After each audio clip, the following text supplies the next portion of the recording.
ধারণার উপর বেস করে কথা বলা যাবে। অনেকে ধারণার উপর কথা বলে, বেশিরভাগ ধারণাই মিথ্যা হয়। ধারণার বেশিরভাগ কি হয়? সো আপনি ধারণা, বেসড অন ধারণা আপনি কোনো কথা বলতে পারবেন, মানে যেটাকে আমরা বাংলায় বলি আন্দাজে কথা বলা। বাংলা আমরা কি বলি? আন্দাজে আপনি কিছু বলতে পারবেন না, আপনাকে নিশ্চিত হইতে হবে। আমরা খালি চোখে যা দেখি, বাস্তবে ওই ঘটনা নাও হতে পারে। এরকম হোয়াট এভার উই সি, এটা রিয়েল সিনারি নাও হতে পারে।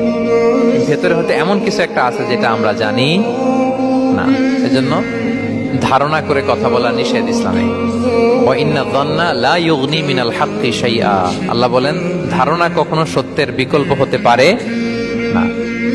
আপনাকে সত্যটা জেনে বলতে হবে। আপনি ধারণার উপর কিছু বলতে, আমরা এরকম সমাজে অনেক করি, অনেক। আপনি পাবেন, দেখবেন যে ধরেন যে আপনাকে আপনার এক বন্ধু দেখলো, রিক্সা দিয়ে যাচ্ছেন, আপনার পাশে এক নারী বসা, সে অনেক কিছু খারাপ ধারণা করতে পারে। এরকম হয় না সমাজে? এমন হতে পারে যে আপনি আপনার ছোট বোনকে নিয়ে বেরিয়েছেন, হতে পারে না? কিন্তু আপনি তো একটা ধারণা করে ফেললেন অন্য কিছু। বা আপনার ভাগ্নিকে নিয়ে বের হয়েছেন, আপনার আপন খালাকে নিয়ে বেরিয়েছেন কোনো কাজে, ডাক্তারের কাছে, কিছু একটা হতে পারে। কিন্তু তাকে দেখেই আমি এদিক সেদিক বলতে আরম্ভ করলাম যে ওকে তো দেখছি এরকম এরকম এরকম।